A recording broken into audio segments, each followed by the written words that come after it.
And we are live, ladies and gentlemen. Welcome to the latest episode of the Sling'N podcast. I'm TJ. And I'm Kent. Kent, what's up, buddy? Hi. We meet again for another rousing episode and lively discussion on all things Pew-related. Hey, just a real quick shout out to our show sponsor this evening, Johnson & Johnson. Johnson & Johnson, you stab them, we jab them. Really appreciate you guys. That's horrible. They're not a sponsor? No. You mean the third best vaccine isn't a sponsor? Third best out of 3 is not a good place to be. I don't know. I mean, dudes be out there like... Even worse, I mean, they're arguably third place out of 4, but the fourth one's not available in the United States. So... That's pretty bad. Yeah. Pretty bad. So, Kent, as is usual, we are here to discuss Guns the questions that some people want to know. Yep. Inquiring minds want to know. Topic of tonight, folks, is actually one curated or presented by Apache Solutions, who actually raised the question, is there such a thing as too much training? Yeah. The answer is maybe. Good night, everybody. Yeah, that about sums it up. Night, folks. That's it. No, Kent, you're absolutely right. But before we get into tonight's topic, let's catch up. How are you, my friend? Oh, my God, dude. I am busier than a one-legged man in an IHOP. Gun teaching. That's not where I would have gone with that, but touche. Gun teaching, college teaching, corporate jobs, kids, wives, girlfriends. Yeah. Things be busy up in here. But screw my catch-up. I want to talk about your catch-up. More specifically, our favorite Ginger podcast host won the what was it? The Nashville Open. That Tennessee folding clothes with people in them championship. It's a talent. Yeah. So no, but TJ went to a jiu-jitsu tournament and he fought the Jolly Green Giant. And yeah, that was a big motherfucker. Bro, that video is like, I'm looking at my man walking out on the mat, and I'm like, TJ gonna get fucked up. Yeah, I'm not gonna lie. There was a part of me. So, what some people don't, who may not have competed in a combative sport, wrestling, jiu-jitsu, judo, whatever the case might be, right? When you're signing up for that kind of stuff, there's usually 2 different mindsets, right? There's those people that I want to, scope out my opponent, like because you can see their names. You could easily go find them in today's modern age on social media. I want to see what they're about. Do they have a bunch of championships posted on their social media? And you end up kind of psyching yourself out, really. I'm not one of those people. I personally don't give a shit who they are. Put them in front of me and I'll fight them. More on that later, though. But there is always a piece of me, like when I'm getting ready to go into the bullpen to get ready to go fight, I'm looking at the roster to see who is checked in, and I'm looking to see if I can identify my opponents right before we go to fight. Right, size them up a little bit. Do I notice any potential vulnerabilities, potential strengths? It's wearing a knee brace. That it's a thing. So that being said, I'm standing there outside the bullpen and I see these 2 guys that are about my weight class, right? Looking at them, you get a feel for these things. And I see them in my bracket and I see them checking in because you can see the status. Like they'll change to like from black to red, showing that they're weighing in, green that they've weighed in and they've made weight.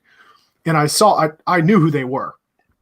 And I'm checking them out, and I saw the tall guy, and I'm like, you're going to give me a problem. You are going to be a problem for me.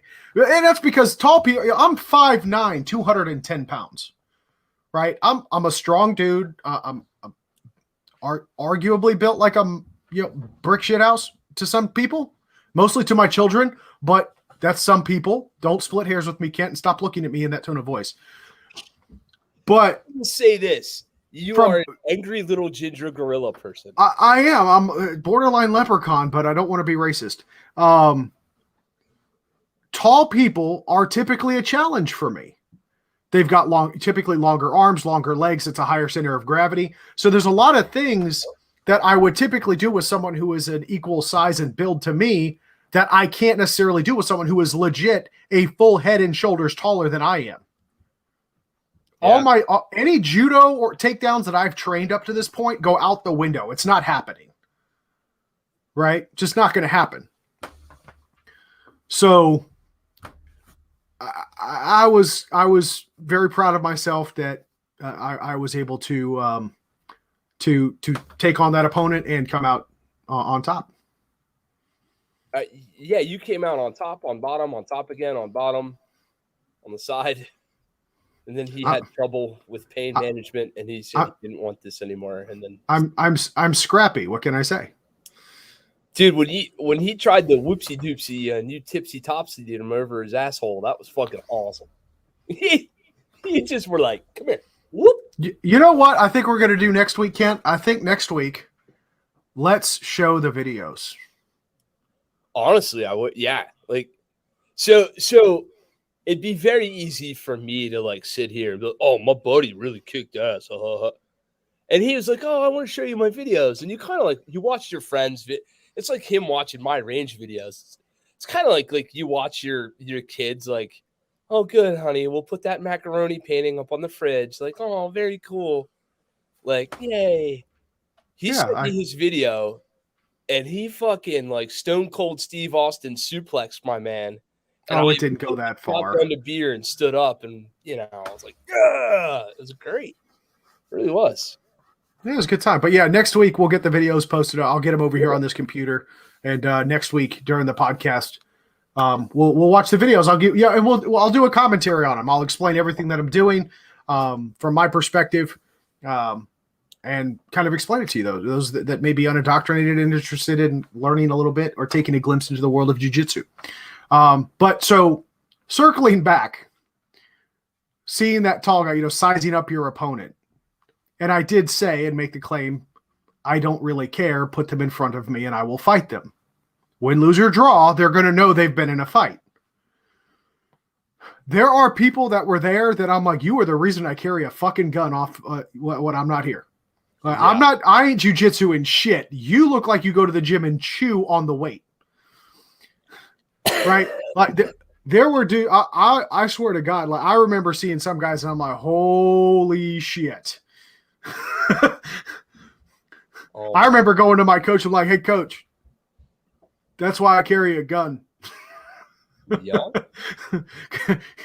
I'm not gonna armbar him. It's not gonna happen. We could like maybe get there, but it ain't gonna do much. When I'm staring at his belly button and I'm standing up, dude was gigantic. Yeah, so no shit on the tall guy, you did a real good job of managing leverage and changing his you honest to God ass over tea kettled him, and that was a textbook judo sit down like. Oh, no. So that would have been the second guy. That was the guy that was about my height. The guy who I took over my shoulder. Yeah, but you kind of over the shouldered on big man. Oh, yeah, in a way. There was a really nice half guard sweep that I was able to set up from there. Or set up what fighting him. It was a good time. Half guard's kind of one of my positions. I'm really good at that. I train under Zenith Jiu-Jitsu. Zenith is known for their half guard. They're known for every gym is kind of, or every school, if you will, or every camp is kind of known for their thing.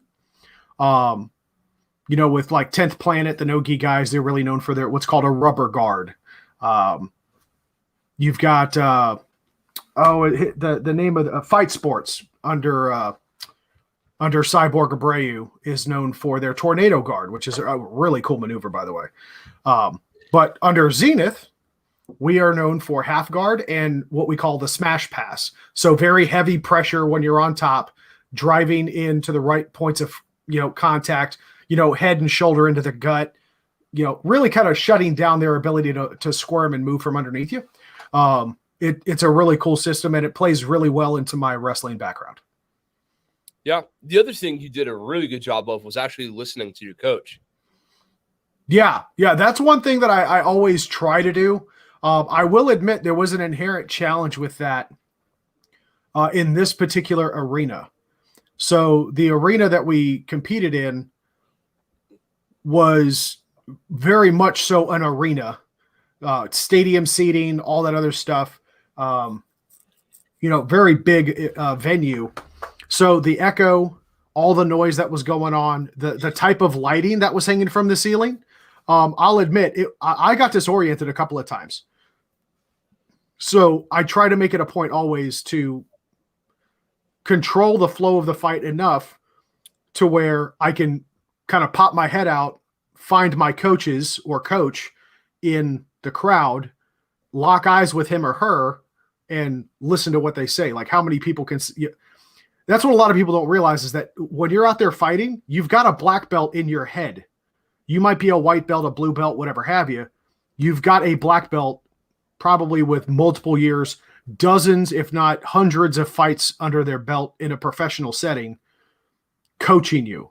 If you listen to what they say, like that relationship and that ability to communicate and listen to what they're telling you while you're in the moment of a fight is absolutely vital. Yep. Yeah, honestly, you did a really good job of that. So those were my takeaways from your videos. You really did a good job of listening to your coach. You managed leverage real well. You didn't play to your strengths necessarily. You took what was given to you and did a good job working up from there. So that actually comes back I am privileged to come from a school that has, on average, 7 to 9 black belts on the mat with us every week. Even more than that on the weekends when we're training when we specifically have competition class and when we have open mat.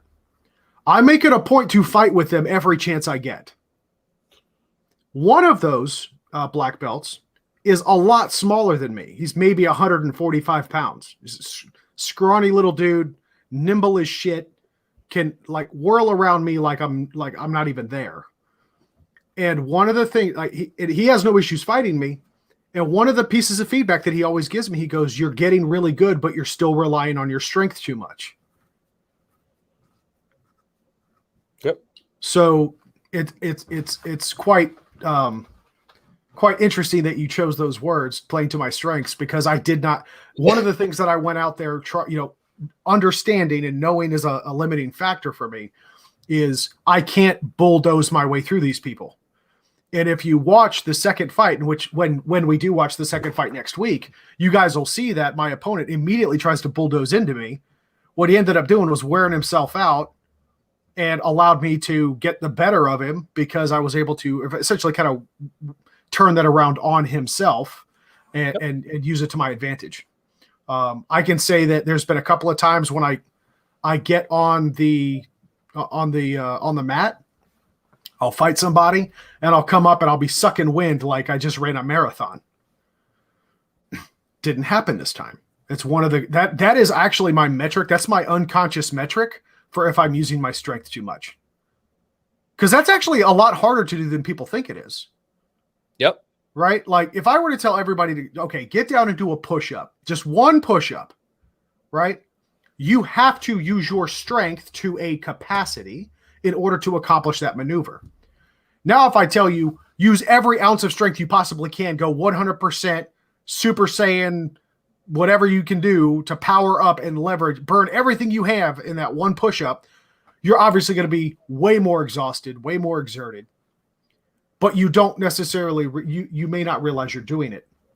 But one of the things you can do that you can tell is how you feel after you've performed that maneuver. So when I go a 5-minute round or a 6 or a 7-minute round, I look at myself and my opponent, whoever that might be, and I try to see who's breathing harder.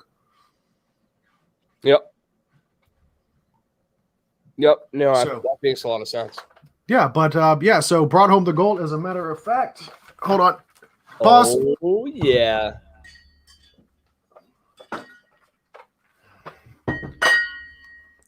As any self-respecting, podcast ginger, I've got it right here. right? Gold medal, and it is lovingly hanging from my gun safe. Of course. Where else Of course it is. And I also was promoted to, I received my 3rd stripe last night. Yeah. So. On his way. He's going to be a blue belt soon. Soon. As long as they don't do it before November, because that would suck. Oh, yeah. Then you get out there and you're like, I'm in danger. Yeah. I'm new. I don't know what to do. Oh, man, that's awesome. You're doing really good with it. And it's cool that you've got the whole family. You got the kids and the missus and the dogs. The corgis are doing jiu-jitsu. Everybody in that house is doing jiu-jitsu now. Yeah, the corgi fights the mastiff. Uh-huh. A lot. It's kind of scary, actually. I don't know if the corgi's really brave or really dumb. Attack corgi. Activate. Yeah, we call it corjitsu. But yeah, man, the whole family does it. Myself, the missus, both kids. Our son competes as well. Now, we don't do competitions for our son when we're in the middle of the school year. We typically save that for like right at the beginning of the school year when things are still ramping up into summer time frame. And then towards the end of the school year, so spring-ish, we'll start signing him up for more competitions because obviously school comes first. Yeah, that's awesome. So, but yeah. When can we see core jitsu? I mean, while we're making videos, fuck it. I will try to get video of it. There's been plenty. I've always got my, like, as with all of us, I've usually got my phone on me. Next time I see him doing it to the Mastiff, I'll try to get video of it. I just want to say that Mastiff needs a loving home, and she's coming with me. She sleeps right behind me. Folks, you guys know this is you're in my office right now, so this is where I'm at 8 to 12 hours a day. And yeah, literally right here at my feet, my Mastiff is usually sound asleep snoring. I can't do it now because we're doing the podcast, and this microphone will definitely pick that shit up. Not good enough. My house. Yeah. I take Mastiff. She loves me. She does, but she's kind of a whore. She loves everyone. No, just me. Okay. Whatever you wanted to. You're like a private at a strip club. I swear she loves me. Yeah. Speaking of private in strip clubs, I talked to a private the other day.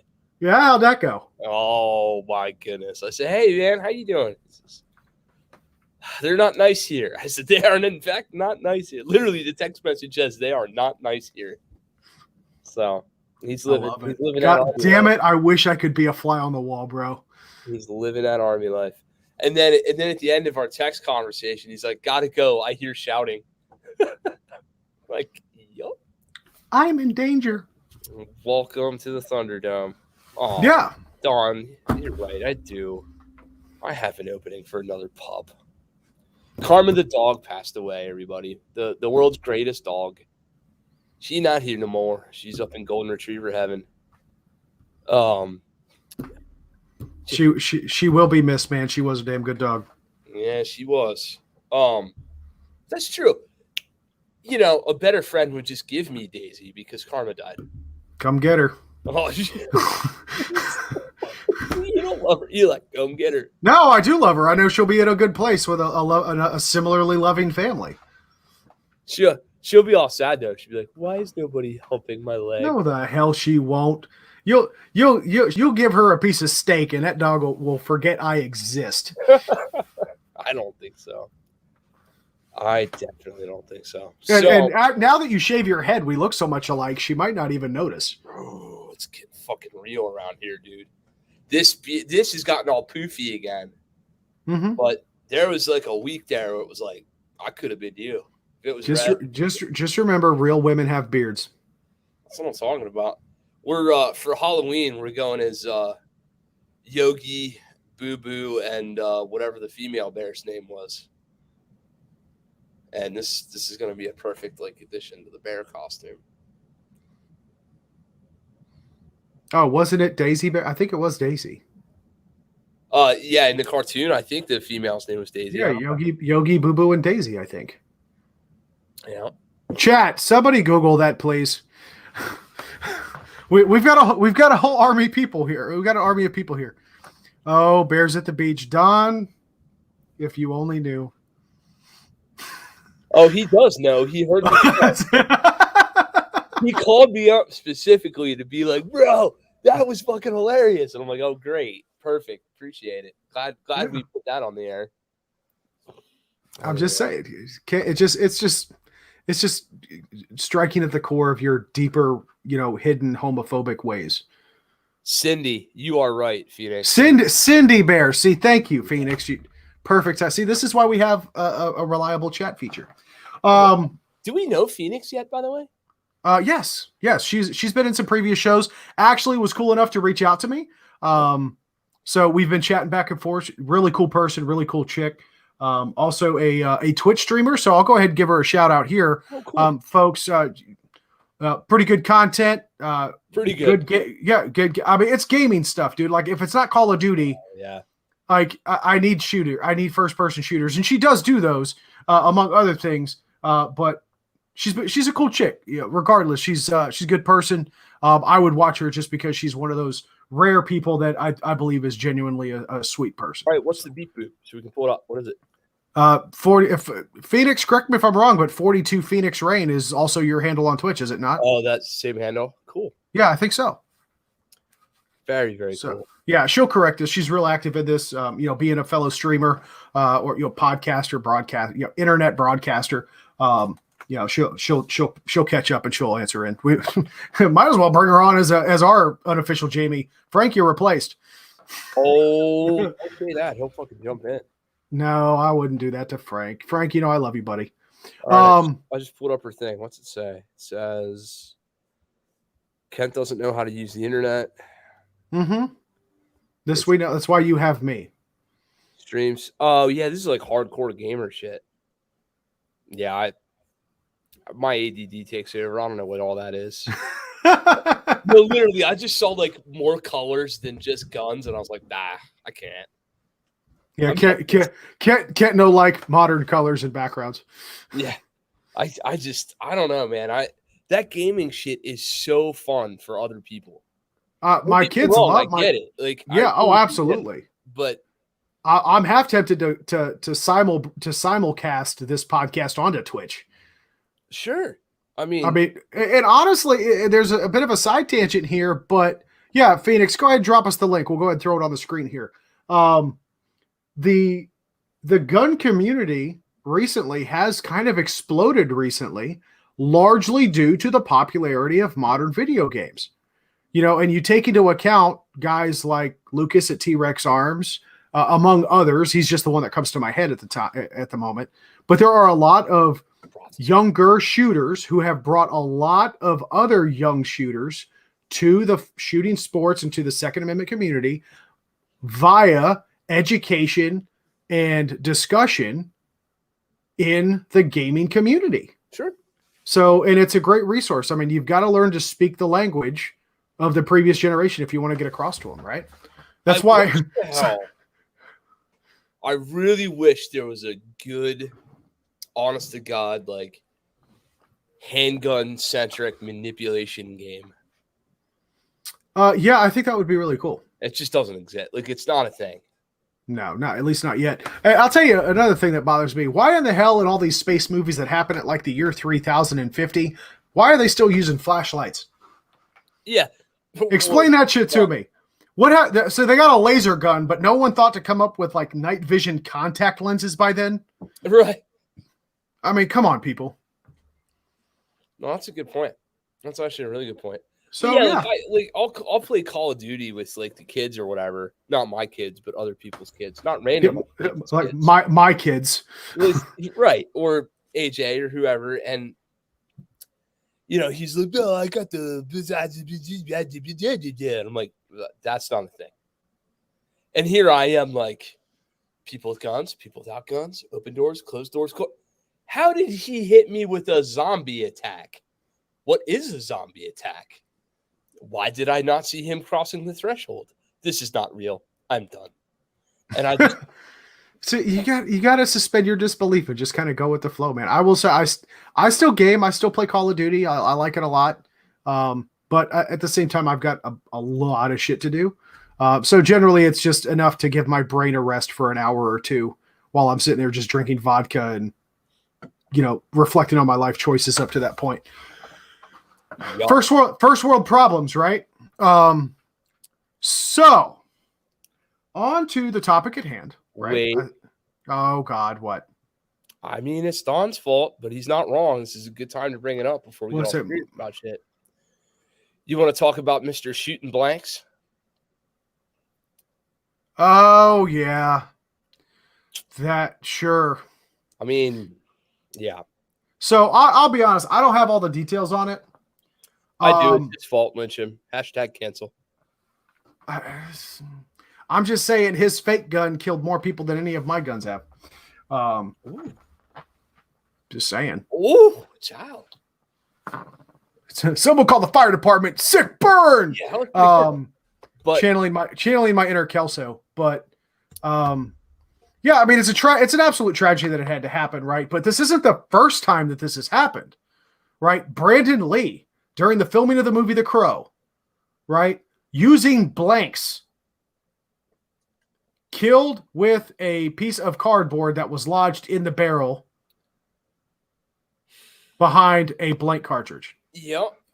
Right? Treat every gun as if it's loaded, man. I mean, some people get pretty cheesy with like, oh, well, he's not really pointing it off camera, or he's pointing it off camera. He's not really pointing it this way or the other. No shit. I don't want anybody pointing a gun into my general direction. Right? Okay, so here's my whole thing. Prop gun, not prop gun, real gun, fake gun, whatever. Neither of the dead people are actors. Right. So why the fuck was we pointing guns at them?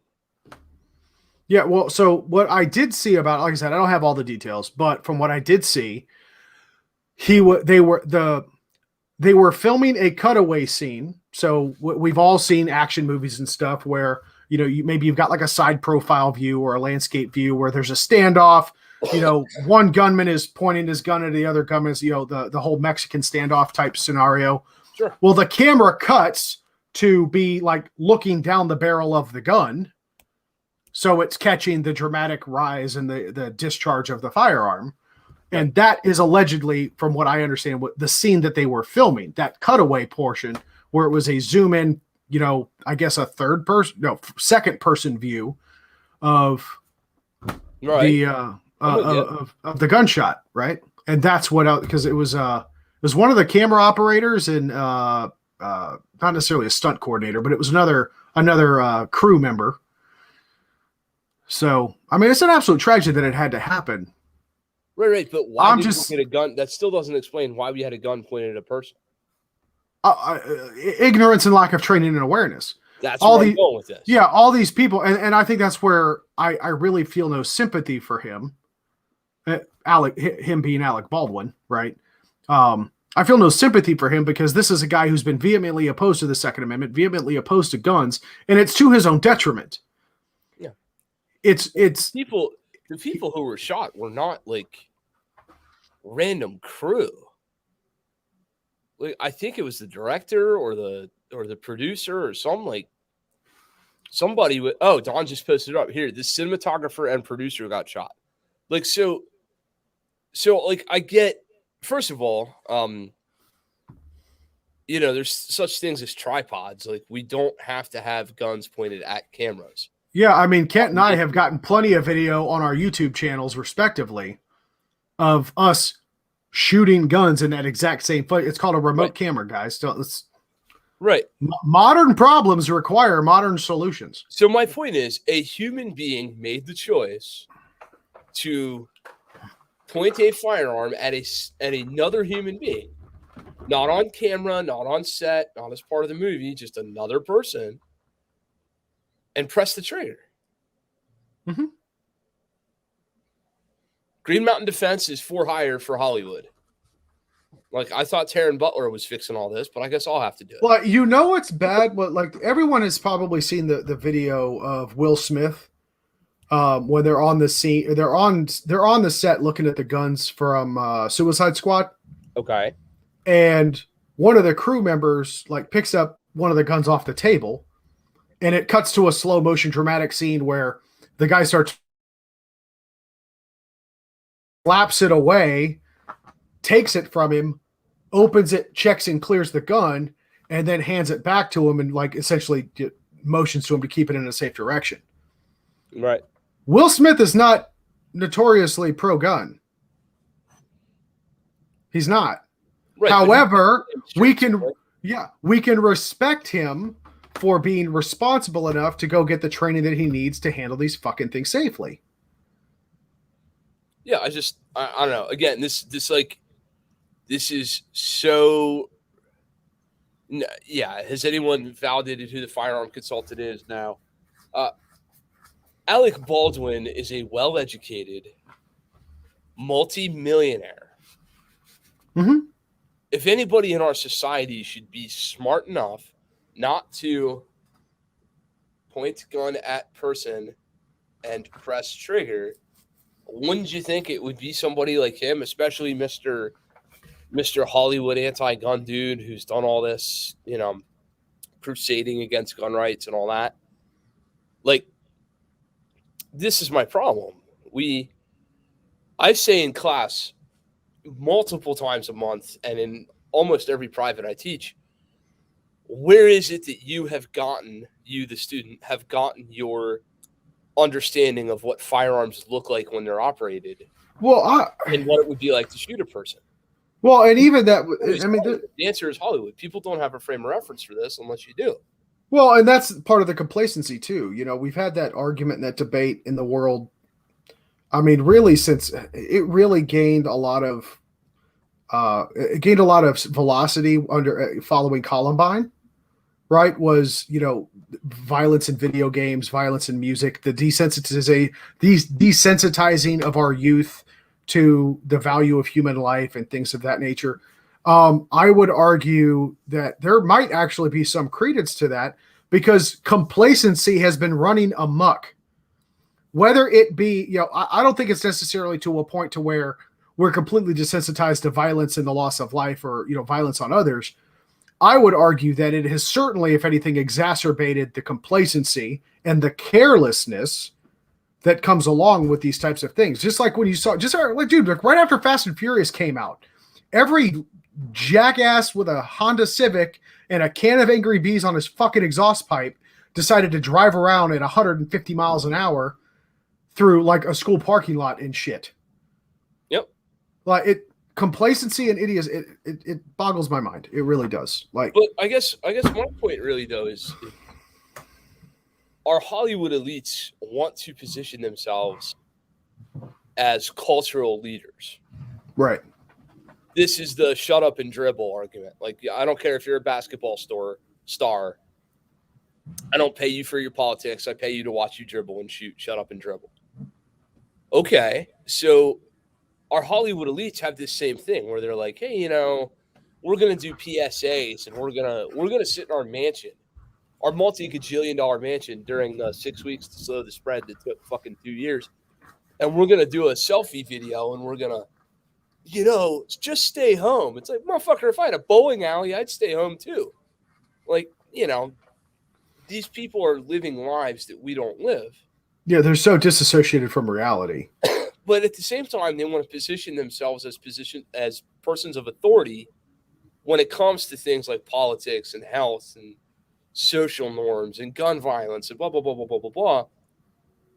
And yet we see that they can't operate within the most basic premises of things that they purport to know about. I was at a gun club meeting tonight before coming here because I'm a board member at a gun club. I promise. I mean, the room was actually relatively busy. There was about 30 people there. If anyone in that room had done what Alec Baldwin did, 29 other people would have stopped them. But it's common knowledge in our world. And apparently the problem is our rights and our freedoms and social norms around the country are now being, now here we have this actor who will twist the narrative and will say, oh, well, see, this is why gun violence is such an epidemic in our culture. And no, he's fucking retarded. He pointed a gun at a person and pressed the trigger. Now they're dead. Shocker of the century. We teach people to do that.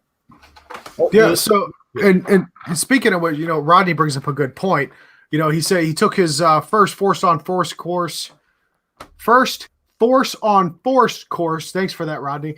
Outside of Blett, not a single chance anyone in that class could shoot someone because the instructor left no single point of failure. If you are going to spend millions on, he goes on to say, if you're going to spend millions on a blah, blah, blah. Okay, it finally came up. If you're going to spend millions on a film, pay someone to run safety. Well, the reality of the situation was, Rodney, they were doing that. This is this was complacency on multiple levels, right? I would argue, how did a damn live round get in there? Was it even a live round? I don't know. I would only assume that it was if two people got hurt. In the case of Brandon Lee's death during the filming of The Crow, it was a barrel obstruction made of cardboard in front of a 357 or a 38 special cartridge that actually ended up killing him. Yeah. It doesn't matter. Your skull does not get along with something traveling above 1,200 feet per second. Cardboard or not, it's going to fuck you up. Or was this a live round? I would venture a guess, being the armchair quarterback that I play on TV here once a week, that if two people were injured, if not killed, I think were two people killed. If anybody can correct me on that, please do so. But if two people were mortally wounded, that screams live round. How in the hell? Which means live gun. Right. How in the hell did one, a live round get in the gun, and two, how did a live gun capable of firing a live round end up in practice anyway? Yeah. Right? Yeah. I mean, it boggles my fucking mind. But I think what it really comes down to, and I think we can part from this topic on this. If you're going to virtue signal and you're going to scream from your mountaintop and dictate to others, don't be a hypocrite and at least educate yourself on the topic in the first place. Yes, Don McKellar, there's absolutely a difference between a prop gun and a regular gun. Yeah, largely, by the way, because of what happened with Brandon Lee. Just like there's a difference between a force-on-force gun and a conventional Glock. Generally, like a slide will be replaced with a force-on-force slide, whereby literally the geometry will not allow a live round to be entered into the chamber.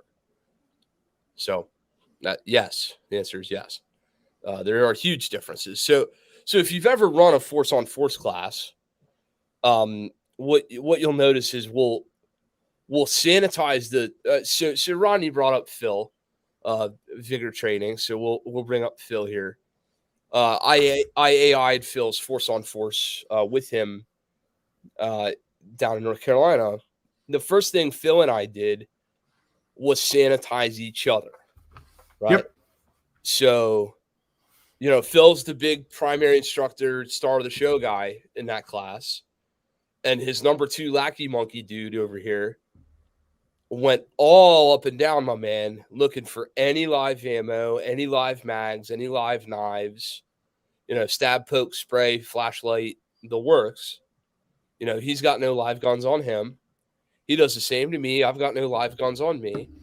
We establish a perimeter whereby nobody will come into said perimeter without our say-so and checking. Mm-hmm. We check all students on their way into the perimeter. All students check all students. All bags, all coolers, all hats, all dudes' little lunch boxes with their drinky poos and stuff it's a fucking process. And it's a process for a reason, so shit like this doesn't happen.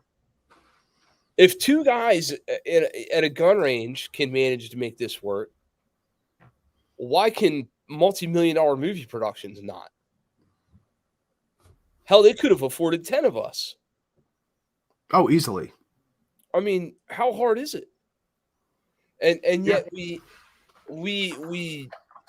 want to have these societal conversations, and it kills me. The minute Hollywood fucks up, they try to spin it. Never waste a good crisis.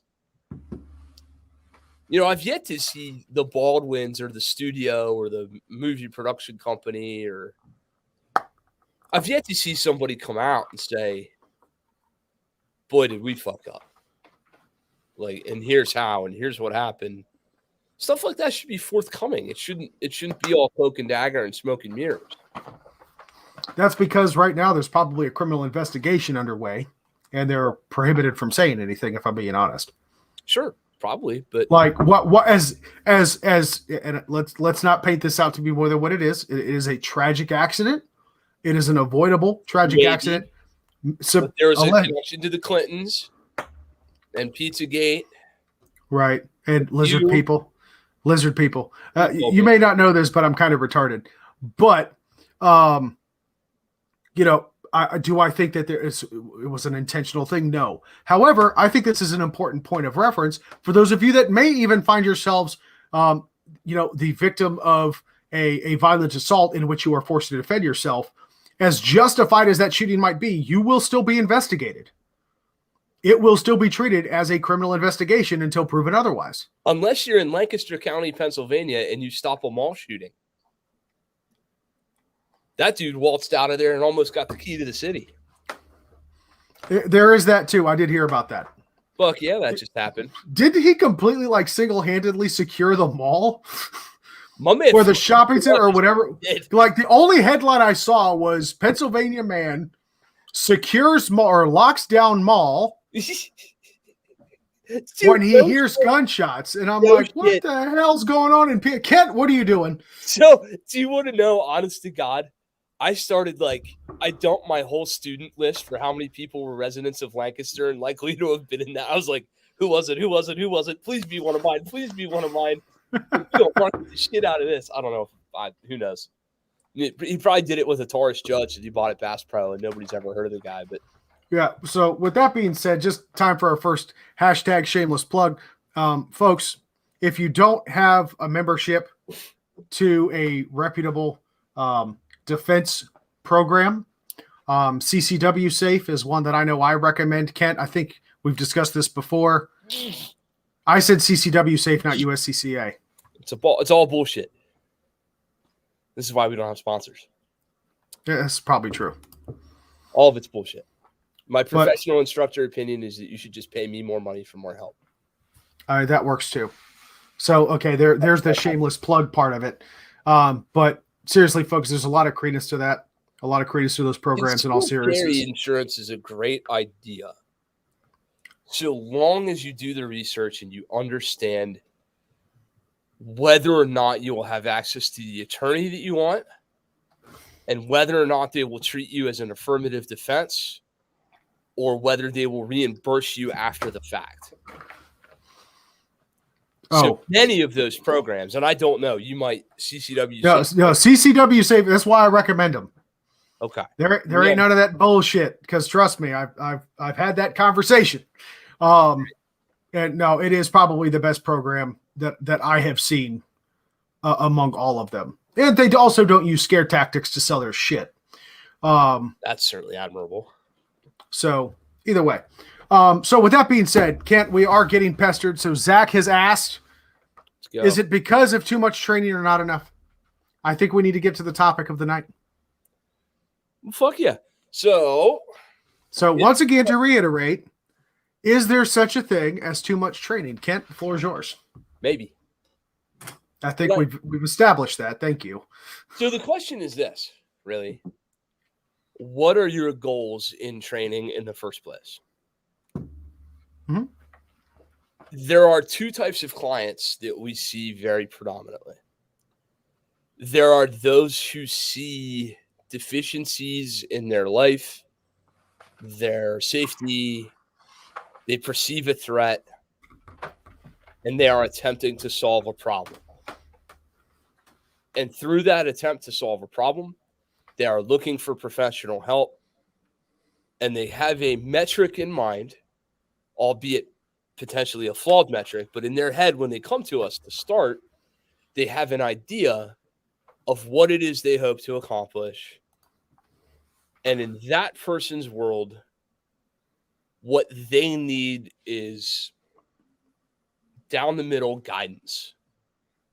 And when you see that person, the more they begin to veer off the program, be it mine or Tim's or Zach's or Scotty's or Scott's or fucking, we'll name them all. The more they begin to start doing the pinball machine thing and they start going, well, I was looking at this and I was thinking of that and I was this and I that. And I'm like, homie, you just got here. Right. It's time for you to focus on what it is that you actually are attempting to accomplish. Whether it be with me or somebody else, the idea is irrelevant. So too much training, too many reps, too much dry fire, too many classes. No. Too many different influences? Possibly. So, when this person comes to me and says, Kent, I'm going to pay you to square me away so that I am capable of defending myself and my family with this here handgun in all these different surroundings and parameters. Please help me. And I give them, all right, we're going to build a program around this. We're going to work on this. We're going to work on that. We're going to go to the holster. We're going to talk about precision. We're going to talk about accuracy, why those two things are different. We're going to talk about use of force. And, you start going down the path with them. And then 2 lessons later, they come to you and they're like, well, I was watching Tim the Toolman Taylor's video on gun defense. How do you feel about his contention that the 410 shotgun loaded with rock salt is the world's best defensive tool? And your answer becomes, sir, are you paying me to review YouTube videos or are you paying me to teach you how to use the tool? You bought my time. You paid for 2, 4, 6, 8 hours. How would you like to spend it? Because I don't want to spend it talking about YouTube. I want to spend it doing work. So you can get to the point where there's too much influence. The other type of client that comes to us a lot, now there are several of them right here on the show, on the panel this evening, are the individuals who are attempting to become practitioners. Truly trying to hone their craft to the point where they want to be the best pistol shooter they can possibly be. Some of us are becoming like very good on any level or any stage pistol shooters. Like, I would venture to bet that some of the men and women that I've trained and have trained with and under, and myself included, like, we're pretty goddamn good pistol shooters. To get to the point where you're attempting to be that good at something, whatever that thing is, you have to be very protective of the influences that you allow to come into your mindset when you're attempting to make that a reality for you. The problem becomes, I'm the gentleman who, when a famous firearms instructor was in front of a class that I was taking, not teaching, and he said, some of you guys travel the country and take classes from all these other different trainers. And, you really shouldn't do that. You should just pick one of us and stick with it until you get that figured out. He said, I really wish guys wouldn't do things like that. And I because I'm me, Paul right up in the air. I said, hey, I'm that guy. And kind of, he looked at me and I said, hey, I've been to see this person, this person, this person, this person, this person, and this person just in the last 4 months. And there's a reason for that. And of course, he, being the big kahuna in the room, what could your reasoning possibly be? Well, my reasoning is I'm going to sample everything I could possibly get my hands on. And I've attained a level of knowledge in this pursuit to the point where I am capable of filtering out what will and will not work for me. I do not need spoon-fed, and I do not need you to validate. I need you to teach. And that's the real difference here. And the guys, I know very well why Apache dudes ask this question. Zach and I got through a couple beers on my porch talking about shit like this, not more than 15 days ago. And the reasoning is because when you've exposed yourself, and some of those dudes are newer to the idea of exposing yourself to that much training at once. I've been on that kick for several years now. And I remember feeling that way a couple of years ago where I was like, holy fuck. So Scott told me to do this. Tim told me to do this. Bill told me to do this. Jim told me to do this. Raza told me to do this. Fucking, I had this, like, I had 6 different versions of what the grip on a pistol looked like, right? Mm-hmm. Like, and if you take it prescriptive, if you take it as a prescriptive thing where it's, Kent's method of X and Y and Z is the way.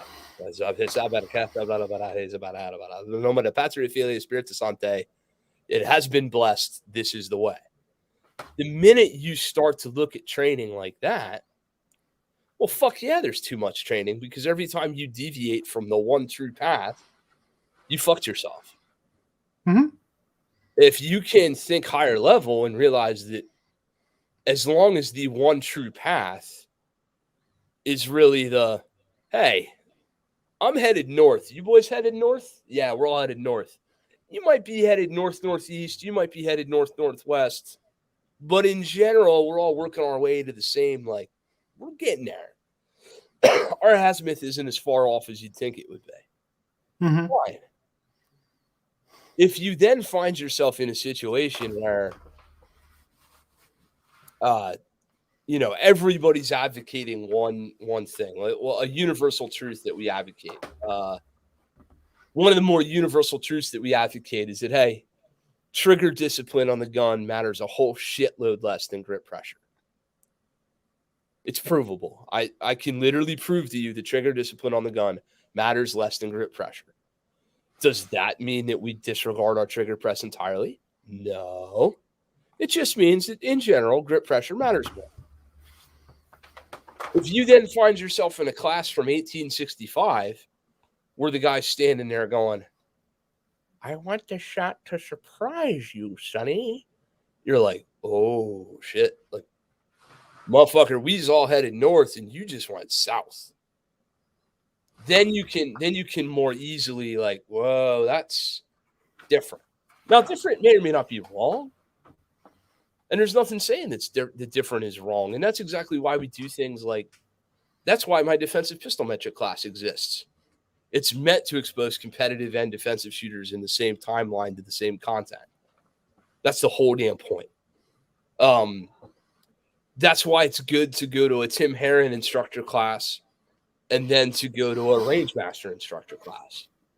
That's why it's good to work the shit out of pistol for a while, then put your pistol down and go see Bill Rapier and be like, all right, Mr. Navy SEAL, show me some rifle shit.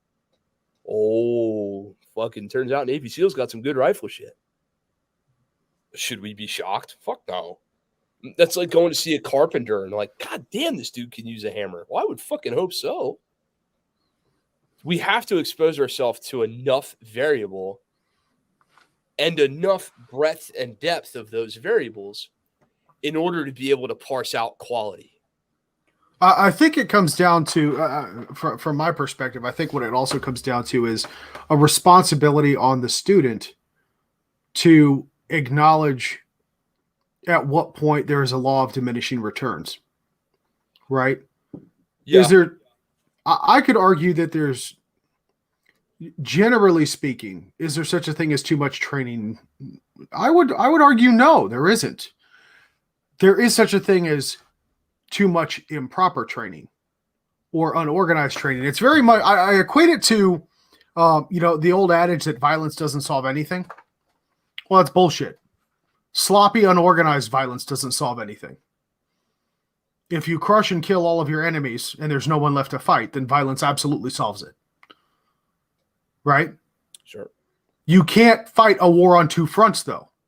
So if I go take the same CCW course every month for a year straight, no, I'm probably not going to get better. That's too much. That is, in fact, too much training at that point. However, to your point, Kent, if you're taking training from different people, understanding what your end game is, what your result is, and continuously strive towards that goal, then yes, you're good. Keep training. Yeah, absolutely. But that also implies that we need to define. I think we need to broaden the definition of training. And that is not necessarily just instructor-led training. It is the continuation of things that you have been taught in between training evolutions. So before I go to a Jedi, or when I get done with a Jedi class, and I want to go to a Bill Rapier class, or I want to go to a guns, an Apache Solutions class or a gun set class, I want to make sure that I'm taking adequate time in there to actually digest and work on and do my homework on the skills and tactics and techniques that I'm taught in each one of those. You know what's interesting about that, and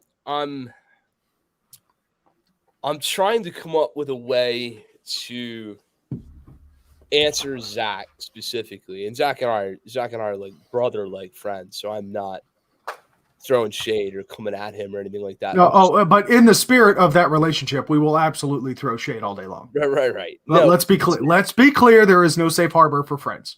I'm just trying to think of the best way to put this that will age well, get my point across, and somebody who doesn't know us will hear me right. So, well, first of all, I'll say let's point out exactly what he said. Right. So hold on. So since Zach brought, what happens when you take so many classes, you don't have time to unpack and practice and even dry fire anything you learned before you go to the next one, so that in the next class, you're practicing the shit from the previous class. Eventually it turns your brain to mush. So that's not a hypothetical. That's where he's finding himself right now. Mm-hmm. And I would say this to Zach. And I think I already have. I'm pretty goddamn sure I did in person. Zach is a very incredibly talented shooter. Very, very incredibly talented. He's very good at this. I saw the video that you posted on Insta, and Zach, buddy. Yeah, dude. I'm impressed. Yeah. Zach's got nothing. He's got no reason to hold his head down. He's got no reason to feel bad about his skill sets or anything like that. But what I would say is that in his particular case, he's not realizing the work that he's doing as a teacher. And what I mean by that is it's very hard for us when you're constantly thinking about how to teach somebody else something, whatever that something is. What ends up taking a backseat is your own personal development. You think less about the self and more about the collective in terms of techniques and hey, what does this work for me? Does this work for my students? Should I advocate this particular, let's say, grip? Should I advocate this particular grip because it works best for me? Or should I advocate this other particular grip because, I've taught 100 private lessons in the last 3 months, and this one worked for 98 of the people that came out. So, what should be our evaluation critique and criteria for how we even look at this stuff in the first place? Zach is in a pattern right now where he's constantly thinking about how to make himself better, but he's also constantly thinking about how to make others better. I would challenge him that he does not take enough time to focus on himself. Mm-hmm. It takes one to know one. I was just about to chime in, Ken. I could argue that you were speaking to this point from personal experience. Oh yeah, because I think you and I could almost guarantee that in the litany of phone calls that we have had with each other, that this conversation has taken place. I distinctly remember you yourself being in a rut. Yep. And confiding in me that you were like, dude, I don't know what the hell's going on. I keep hitting this brick wall and I don't know what's going on. And you really had to take a step back. And I even think some of our instructor friends have told you, like, dude, when's the last time you went to the range for you? Yep. And not to teach a class. Right. And that's what becomes our, I mean, Jesus Christ, we got Ronnie, we got Justin, we got Zach, we got Frank, we got Tim on here. Like, when I say our, I mean, there's freaking 5 professional firearms instructors in this chat right now. our focus becomes you guys. When I get up, like when I was trying to get good at shooting for myself, I would go to the range and I'd be driving to the range and I'd be thinking, all right, I got to really work dry fire and draw stroke. I really got to spend some time working on those B8s. I fucking hate B8s, but goddamn it, I need to do them. And I really need to document everything I do here. And I need to take good notes. And I need to take pictures. And I need to film this. And it's, me. It's all for me. Anymore, I'm driving to the range. I'm like, medical, comms, who's the client? What are the client's needs? The salesman in me is going, what's the client's son's name? What's the client's daughter's name? What did they confide in me recently about their life? What do I have to remember? Did they just recently have a wedding or a funeral or something? I'm operating a business. So my mind becomes associated with this place, whether it be the range or whether it be ranges or training or classes or whatever. We associate it with, this is fucking work time, dudes. We're here to work. Mm-hmm. And no shit, of course we are. We're here to work. I would say to Zach that, like, the things, and he's gotten so good at this, by the way, and I don't just mean shooting. The things he's done where he, like, drops everything and drives up here and trains with us for a weekend and takes somebody's class and just entirely gets out of his own way in terms of, like, really and truthfully coming to the class just for him, I think is good for him. But I think he then immediately probably goes back to his normal grind and his normal workload, and he doesn't take enough time to process just for himself. I would bet, first of all, nobody can go to Apache Solutions without working because Tim puts everybody to work. Shit. I was sitting there on Friday before class, and he's like, you're teaching privates. I'm like, oh, shit, here I go. You can't be in a culture where you're trying to push quality and everybody's trying to get better, and we're here for our people. We are here for our clients. We have a very serious goal in mind. You can't exist in that culture and that same place not feel like work to you. Mm-hmm. Like, there's no way. It's nothing. Nobody's doing anything wrong. Tim feels the same damn way. He lives at the place.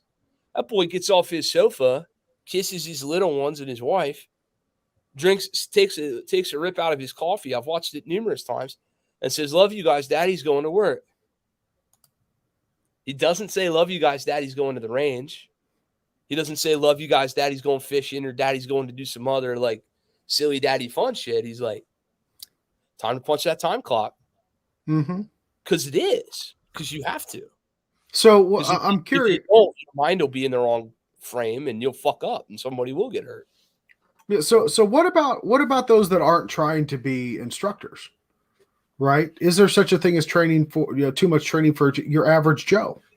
No, I think I think not, so long as they have a specific goal in mind for what they're trying to accomplish out of that training. Right. I would caveat onto that and say, get as much training as you need to reach that goal. Do not worry about anything else until you reach that goal. And then do enough to sustain it. Yes, exactly. And I think that's the implied task there. The secondary thing being, it's okay to have more than one goal at a time. Right? So it's just like what we went on a whole, diatribe earlier in the show about, jiu-jitsu. I train 4 days a week, 1 to 2 hours a day, depending on the day. So average 6 hours a week. That's a lot of time on the mat.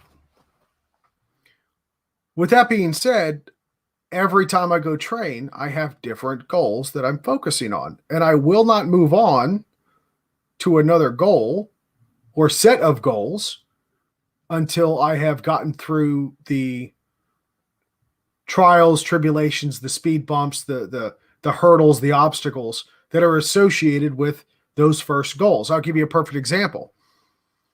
I noticed that while I was rolling, while I was, sparring with my coaches and my fellow students, that I kept getting stuck in a position what's known as bottom side control. So essentially, I'm flat on my back, and my opponent is perpendicular to me and holding me down. Think of it like a wrestling pin kind of position, if you can envision that for a moment. Against an opponent, a very capable opponent, or somebody that's skillful, not necessarily even bigger and stronger than you, it is incredibly difficult to properly escape or to sweep that opponent to put yourself in an advantageous position, or at least to neutralize their dominating position. I noticed that this was a problem. While I was working on other things, I immediately put those other things on hold. I focused intently on escaping from bottom side control for a solid 2 months. I am still working on it, but I did progress to a point to where I think I'm a little bit more survival, or I have a little bit more survivability in that position. And I've attained a goal. I've gotten over that speed bump and those humps that come along with it, trying to navigate that position. And now I continue to work on that and sustain it, but I've allowed myself to progress on to the next level, or to the next task, next objective, whatever you want to call it. It's no different than with firearms, right? No different with firearms training. And to Kent's point, right? Identify the goal or goals, achieve those goals to where you are comfortable and you feel that you have attained a level of proficiency and performance. Then while you're working on those other goals or those next steps, continue to refine and develop and progress the things that you've already, quote unquote, mastered, if you will.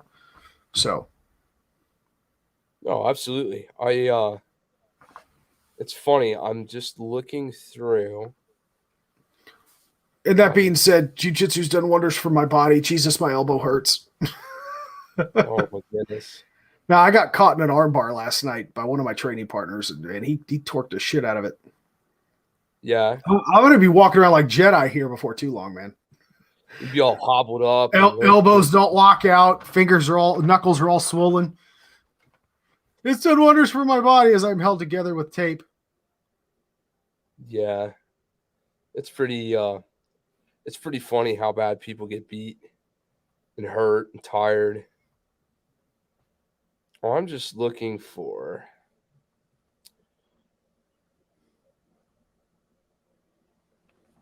Oh, here you go. That'll teach you to get caught in an armbar. Don, I get caught in arm bars all the time. Phoenix, I wish flex tape would do it. My problem is I need less flex. That's the problem. If it would lock before somebody fully extended it and then hyperextended it, I'd be fine. Yeah. By the way, that is the most fucked up thing that a coach can tell you. Hey, coach, what's the defense to this particular attack? Don't get caught in it. Gee, thanks. Yeah, I don't hate that. So what? It's like you telling me, hey, TJ, how do we get better with accuracy? Well, you just don't miss. Yeah, just stop missing. It's fine. No shit. So. Yeah, what are you looking up there, buddy? A conversation I had with Zach that's over a year old at this point. Ladies and gentlemen, fun fact, Kent holds on to conversations like a woman. I do. And that's not sexist, because any man that's married knows exactly what the hell I'm talking about. And half of the women that watch this show know exactly what the hell I'm talking about.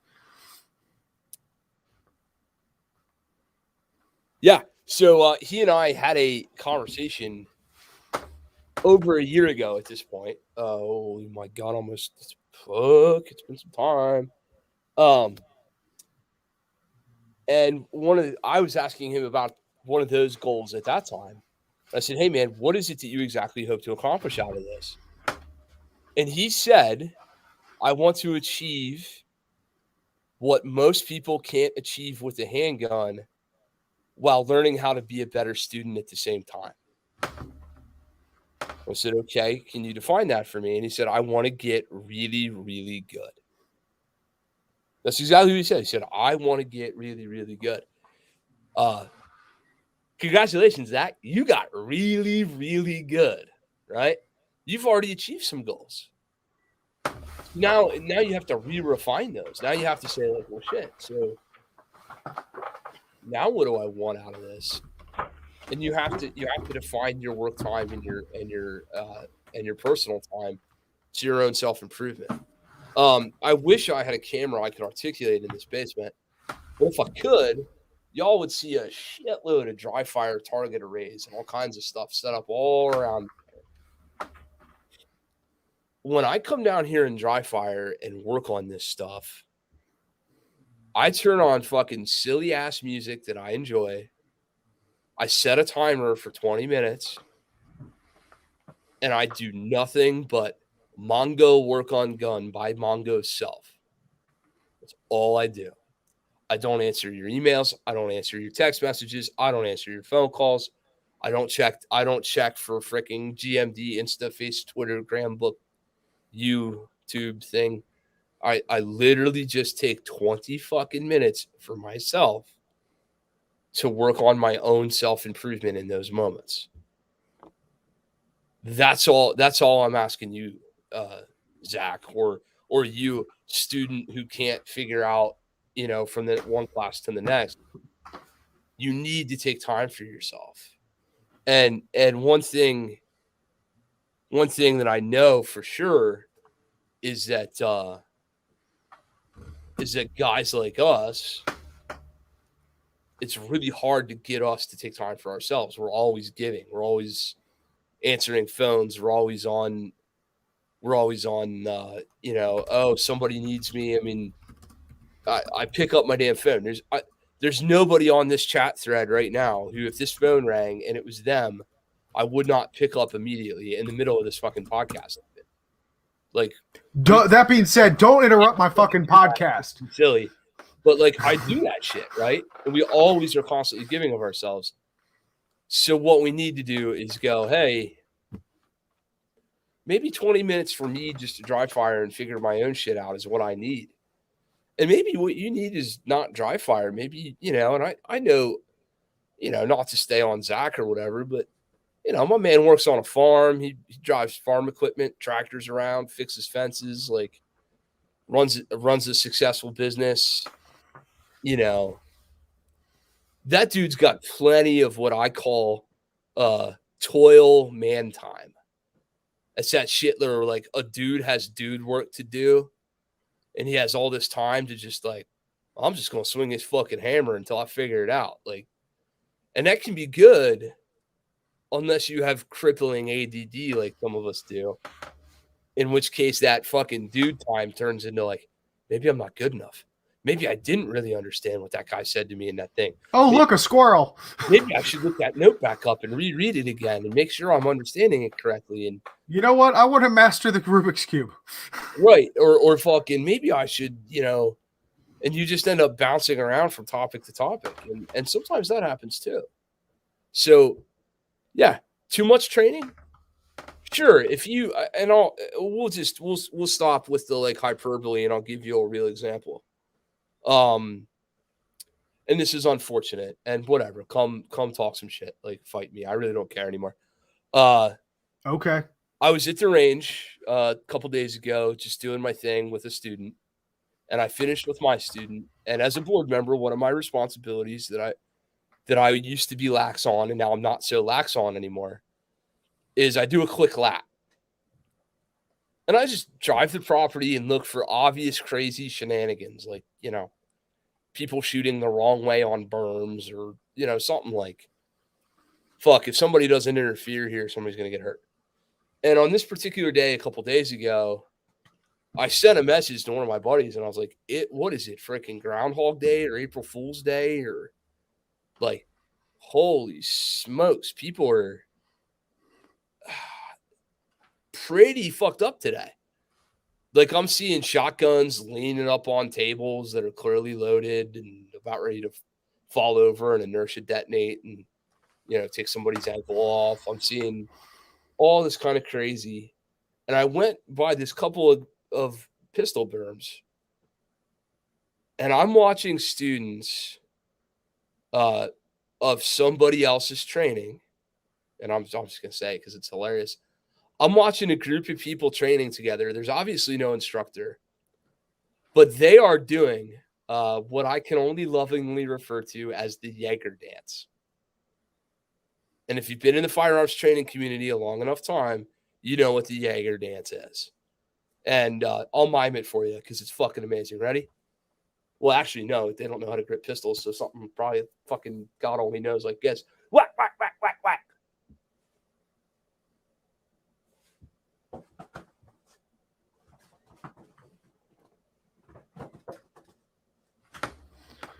If you're playing the home game, Yeah.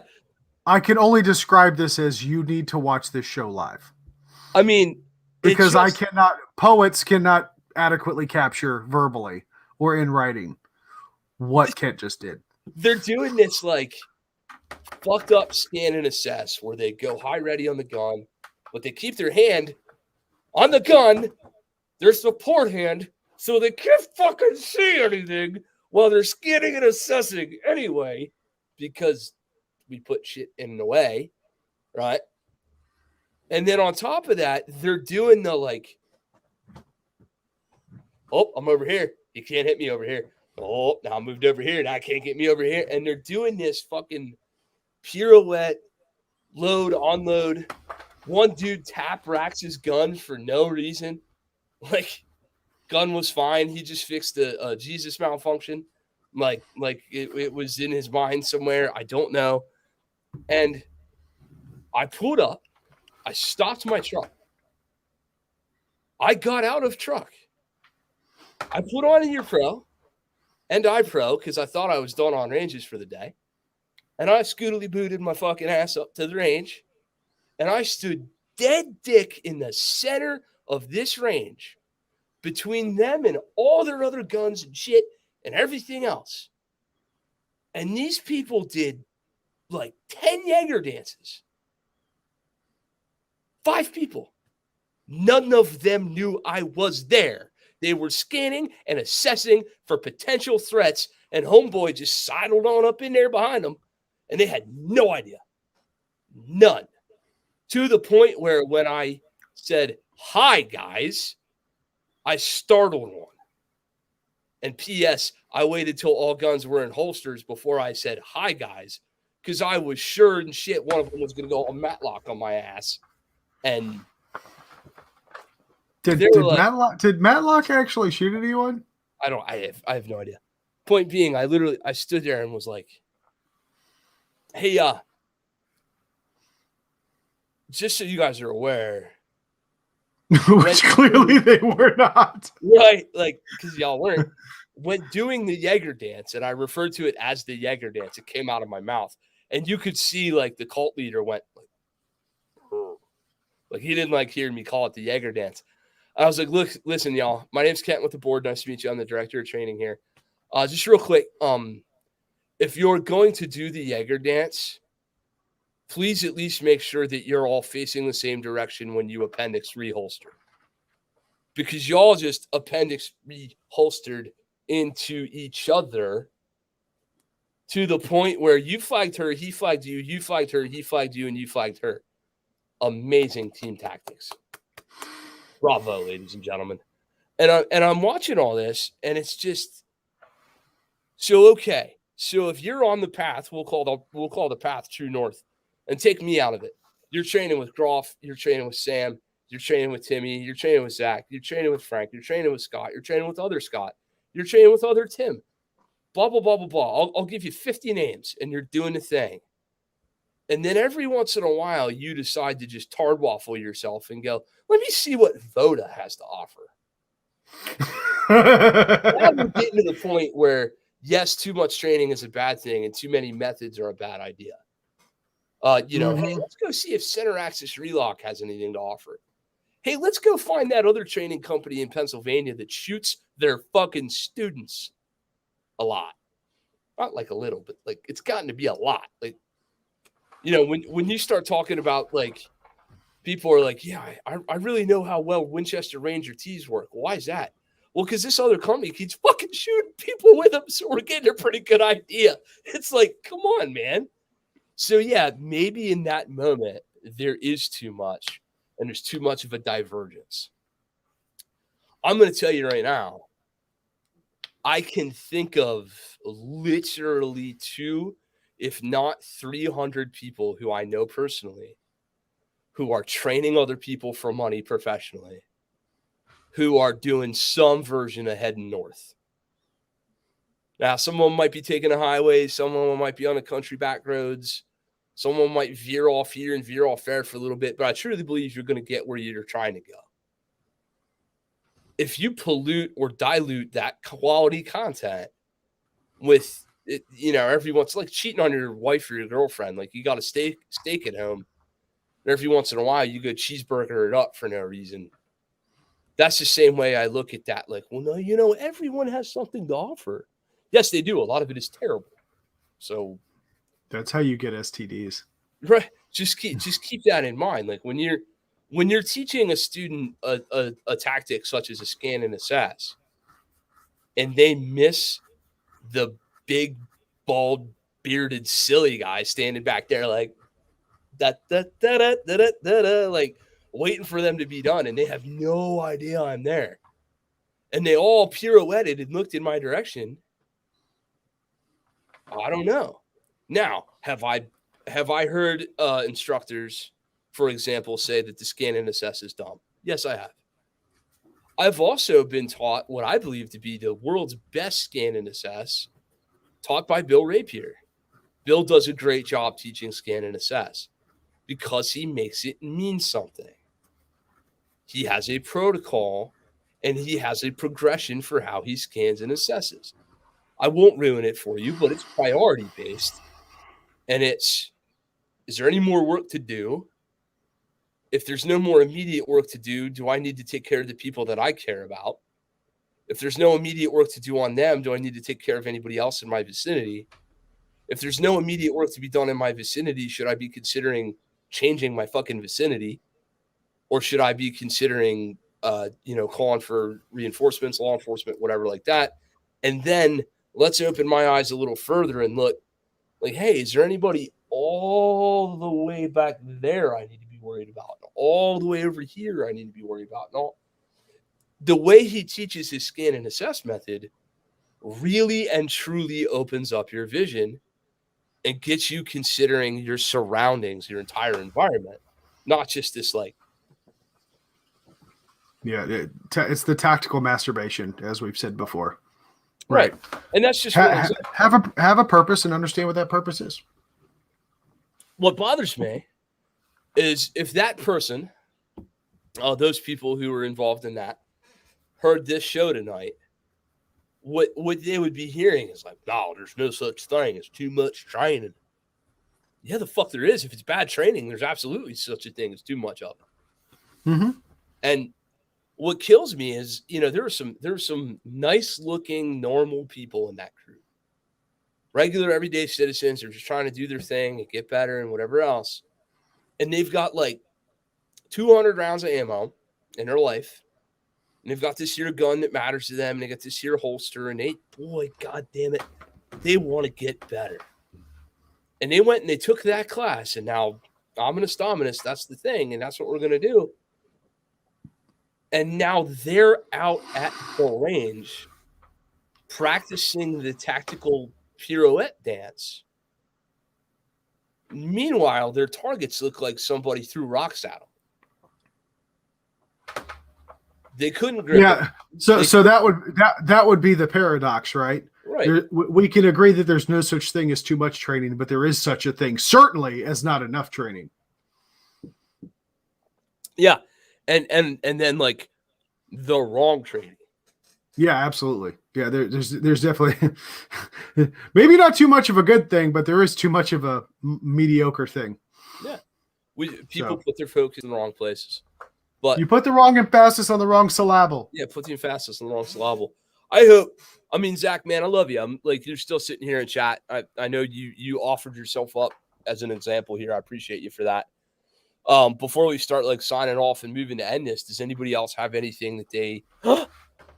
Marsha's here. Hi, Marsha. I didn't see it. How you doing? I didn't see Marsha. That'd be the ADD that he was talking about earlier. Right. How you doing? Hi, Marsha. Hi. Yep. ADD got me. Anybody have any questions though? Like, does anybody in this chat want to want to bring up any other topic kind of along that line. I hope I answered the question as thoroughly as y'all were hoping for. Frank, well, I think we did. I mean, I think we covered it. But with that being said, I'd still, to echo Kent's request, if there's any other questions, go ahead and throw them in the chat. If not, and if by chance we sign off before you get your question entered, you can always reach out to us at Green Mountain greenmountaindefense.com. You could do that, or you could reach out to us at slingandleadpodcast@gmail.com. You can find us on Facebook. You can find Kent and I on Instagram and InstaFace and so forth. Or you could go to greenmountaindefense.com/training and get too much of a good thing. Did that work out right? That's probably not really a good tagline, but you saw where I was going with it. I tried, buddy. Empowering the timid. Empowering the timid. Damn, Skippy. Speaking of which, big announcement. If you missed it on our social media, we have relaunched some of your favorite designs on Teespring. You can, of course, go to the links in the description. Head on over to our creator at Teespring store. I believe I have a ticker for it. Yes, I do. Slingandleadpodcast.creator-spring.com. You can go check out some of our new designs, including the Green Mountain Defense Empowering the Timid shirt, brand new for this year. So looking good. I like it. I better like it. I designed it. But with that being said, folks, greenmountaindefense.com/affiliate-links. The link is right down here. It's right there, right over there in the corner. Yeah, go buy stuff. If you're going to buy gun stuff anyway, folks, you might as well contribute and support the channel. Support the podcast. While we appreciate bringing you guys free content, every little bit helps us to continue bringing you that free content.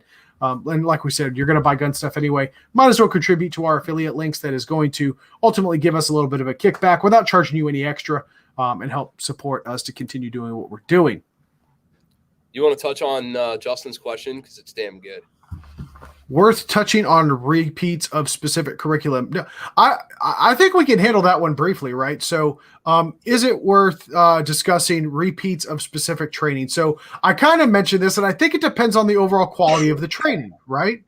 So specific curriculum with regard to like a CCW class, I think there's a law of diminishing returns on that comes up pretty quickly, right? There is going to be a very apparent diminishing return on that type of a curriculum. However, Kent has taken the same class, both as a student and a host, repeatedly, numerous times. And I would say that two things on this, just from my observation. One, it has never been 100% the exact same class. There have been variations. Of course, there's still a lot of the topic. There's a lot of material that is going to be the same. But there's two sub bullets to that. Number one, there are going to be deviations and variations, improvements and modifications to the curriculum that you might have originally experienced. And number two, you may not have picked up on something that was taught in the original content, right? The same thing is true even in jiu-jitsu. The way that our professor has the curriculum broken out over the year, he actually teaches a lot of the same stuff year over year. So, for example, February might be a particular attack X, right? And that's great. We'll spend the whole month on that particular maneuver. Progress through the year, we come back around, and I have heard this from numerous people who have obviously been doing this a lot longer than me, saying that they didn't catch a particular detail the first time around, and sure enough, when that second year has come around, they picked up on it, and it greatly improved their game. So even a very minute micro adjustment that you might make in that lesson plan or in that material that you're picking up could be a complete night and day difference. So yeah, I think hitting a specific curriculum multiple times is certainly valuable, but be smart about it. You have to give the instructors who are presenting that curriculum time to adjust, to modify, to improve the content that they are providing, right? So if you go take the same curriculum in January and in February, probably not going to get a whole lot out of it. I don't know. So I will tell you that I have students who do exactly that. Sometimes some people are just there are things we do in classes. This is one thing I will say. There's stuff we do in classes that our clientele genuinely cannot do by themselves. I think that's fair. Like, if you don't have the walls and the barricades and the steel and the no-shoots and the blue guns and the fucking helicopters and whatever other crap we come rolling out with, you can't really do Welcome to Walmart by yourself. #signature drill. Like, there's some shit we do that you cannot do by yourself. Also, and I'll say this, y'all ever heard the Christmas sermon that your preacher gave? Everybody's preacher's got a Christmas sermon, right? And that old boy's been Christmas sermoning since fucking 1962. And I don't know if you know this or not, but the Christmas story doesn't change year over year. They pretty much got it figured out. The manger and the three dudes. And one guy bought an Apple Watch, and the other guy bought an iPhone, and the other dude showed up with some spices, and they were all pissed. So they're all like, hey, motherfucker, you guys said we are going to have a $10 gift limit. And they're like, no, we went like all crazy. We went with gold and all this stuff. So they said, oh, we'll combine our gifts. And then, the Best Western didn't have any room, so they put them up in a freaking hayloft, the whole thing. The story's been the story for fucking ever. It's the same story. And yet, every Christmas, them pews are full. And every Christmas, you listen to the pastor giving that old Christmas sermon. And if you're being honest with yourself, you probably at one point or another picked up on some shit that, my God, I've heard this 10 times, and I didn't pick up on that. That is the effect that you will have when you take gun classes time after time after time, right? It's that the whole experience won't be new to you, but you will absolutely pick up on a nuance that you missed the first time. The other thing that you will do is, if the class is being taught well, there will be enough, Socratic method going on where you'll begin to experience other people's learning experiences. And of course, those will be different because the class will be full of different people. So if you go and take Jedi's class, and you'll take class with 16 dudes, the 16 dudes won't be the same time after time. So that when you hear Jedi say, hey guys, you know what? When you shoot strong hand only, I swear to God, all you got to do is take one hand off the gun and don't change anything else. Like, stop making such a big thing of this. And some guy will come popping off with an analogy, and he'll go, it's kind of like, I just watched this happen to Justin, actually. One of our students in defensive pistol metrics is a big pool shark guy. And Justin's super duper into pool too. And I've never seen Justin in a gun environment have pool analogies be brought up. I don't know about pool. Take the stick, whack the ball, it goes in the hole. I don't know. But Justin and Derek were sitting there like, oh, this technique in pool is very similar to this thing. And Justin and Derek were like, I think they went on a date that night. Like, they went full like, them dudes just, we were at Timmy's house. They disappeared. They took a picnic basket and one of them little checkerboard tarps and a glass of wine and some cheese and shit.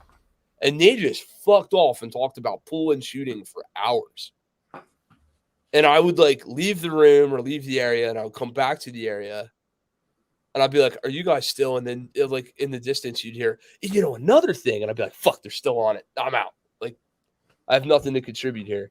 But obviously those guys had a moment where something from their own lives resonated. And had they not have had the same training experience with each other, that wouldn't have happened. Well, no. Here's the point that I was making. Yeah, agreed. You're absolutely agreed with respect to, the Christmas sermon, right? I think that's a perfect and beautiful analogy. However, preacher, Mr. Preacher Man ain't giving the Christmas sermon January, February, March, and April. That's true. Right? If I'm looking for the value of my dollar, maybe not. And I'm coming at this from the layman, guys. If you haven't picked it up by now, Kent's the professional instructor. I'm the dude, right? So if the dude is going to spend his money, I will gladly spend my money at the same place more than once if the service is good. But I'm not going to go there every night for dinner, right? I want to maximize the yield on my return. So I would say, okay, if I want to take the same class and I really liked what, Jedi, well, and I'll use Jedi as an example because I like Jedi. If I really liked what Jedi was putting down, I would maybe want to say, okay, I'll train with him twice this year, right? So January, maybe again later in September, October timeframe. If I wanted to go get additional training, I would probably have asked him directly, hey, this is the goal that I'm trying to achieve. Who else do you recommend that I train with? And then maybe February, March, I go train with that person based on the recommendation, because I know that that'll help me, to your point, Kent, stay on my true north, right? I might deviate slightly, west or east, but generally I want to stay in that direction. I think, again, it's a great point. I'm just looking at it from, the repetition is good to an extent, but we have to be realistic in this. Yeah, and you're exactly right. You're going to pick up different shit every time you go, but the level of stuff and the variation, the deviation from training curriculum 1 in January to training curriculum 1 in February versus the following January is going to be far different. Yes, absolutely. Right? I want to be smart with my money on this point, right? So that was really where my position was getting at from that. It's funny too, because that's a perspective that I lose a lot.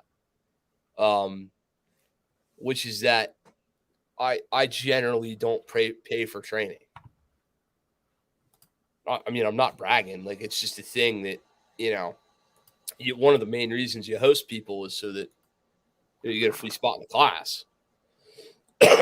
Also, when I do pay for training, it's a business expense. This is my job. Right. This is you buying another laptop or another beep to boop or whatever the fuck. Like, this is a thing that I need to do. Hey, you stay out of my personal life. Right. The number of computers I have is none of your business. I don't justify my expenditures in training to myself the way I would justify expenditures in a hobby. Yeah, absolutely. Because this is not a hobby. Whereas, I mean, it's a livelihood for you. Right. So your average layman, or my average client, I always have to realize, like, hey, what I want for this person and what their budget will allow might be two different things. And in all honesty, in my earlier years teaching and helping people, I'd give it all to them no matter what. And I'd just be like, well, I don't know, fucking pay me what you can pay me. And I get the shit taken advantage of out of me. And that's not good either. But thanks for the 6.5 hours of instruction. Your money's on the dresser. Or like, hey, I know your private rate's like, $50 an hour, but can you do 20 for me?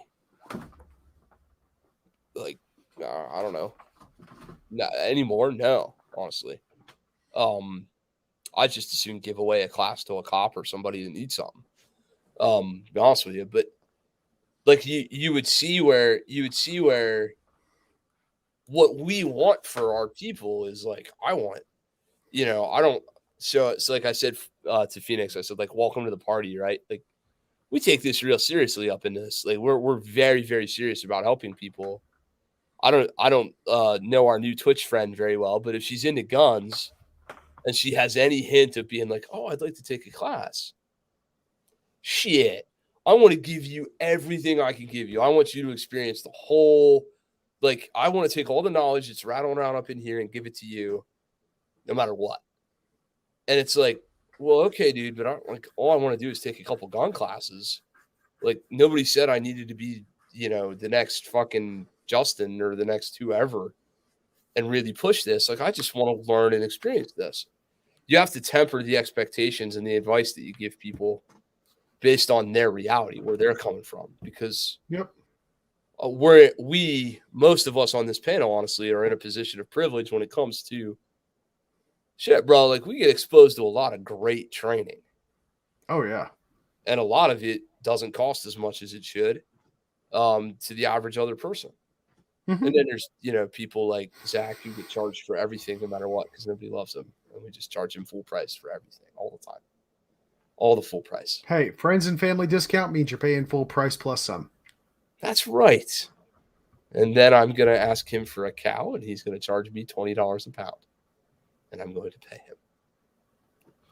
That's all we got. I think we should end on the cow. You know what? Sounds good to me, brother. So any last minute announcements? Who you got coming up for training in the next couple of months? I got me, and me. God damn it. So all individual Green Mountain Defense training or curated Green Mountain Defense explicit training. No hosted content. Dude, so Handgun Fundamentals is coming up. Med class is coming up. Defensive pistol metrics is coming up. Another defensive pistol metrics is coming up. A couple 4 or 5 private bookings are coming up. There's holidays and New Year's and stuff like that. And all those silly, dilly-willy old things. And the first 2 hosted arrangements of the spring are freaking bangers. We've got Chuck Pressberg of Press Check Consulting coming out here to do his no-fail pistol in May of 2022. And we've got Ashton Ray of 360 Performance coming out in July of 2022 to do some scattergun work. Ooh. So our first 2, let's get the hosting things done, are freaking bangers, dude. I cannot wait. Speaking of Ashton, we have got to get him back on this podcast. Yeah, let's talk more lube. Yeah. Hey, I learned something from that episode. Oh, I learned a ton. It's amazing what you can know about lube. Right? Fucking almost like there's a degree and a certification path in it. Jesus criminy. I'm going to tell you something. One of the things that will absolutely amaze you is the depth and breadth of knowledge that people in this industry seem to have. And people who get good at getting this good at something tend to be fucking smart. And I'm going to tell you right now, as much of a pancake eating motherfucker as Ashton Ray is, that dude is brilliant. Oh yeah, it is frightening. It's beautiful. It's somewhere between Beautiful Mind and Rain Man. And here you're like, well, I mean, you're on the range with the dude, and 1 minute he catches a ricochet, and he's like, I've been shot. And the next minute he's like, well, if you change the drag coefficient of the projectile, and I'm like, never mind, fuck it. I just put the thing and the thing with the dice and the dot. But he's fucking brilliant. Anyway. So awesome stuff. Awesome stuff, man. Awesome stuff. With that, folks, as I mentioned, go hit up our affiliates link, greenmountaindefense.com/affiliate links. Of course, you can catch us on Facebook, all the other social medias, right here on the live broadcast every Tuesday. Boring that Kent or myself don't get sick again. Yeah. We're episode 90, man. We're coming up on 100. We are encroaching on a centennial. I wonder what's going to happen for episode 100. I'm almost afraid to ask. Someone needs to get in touch with whoever organizes this show and figure that the hell out, because I have no idea. I know it. I'm going to keep it that way. Oh, shit. You're organizing it? Oh, fuck. God help me. Anyway, with that, folks, we appreciate you all. Appreciate the lively chat. Thank you guys again for your continued patronage and support of the channel. As always, if you missed the live show, you can always catch us on your favorite podcast player, Spotify, Spreaker, Stitcher, Apple Podcasts, you name it, we are there. Until we see each other again, that's all the time we have for this week. Take care of each other. God bless you all. Get out and shoot. Bye.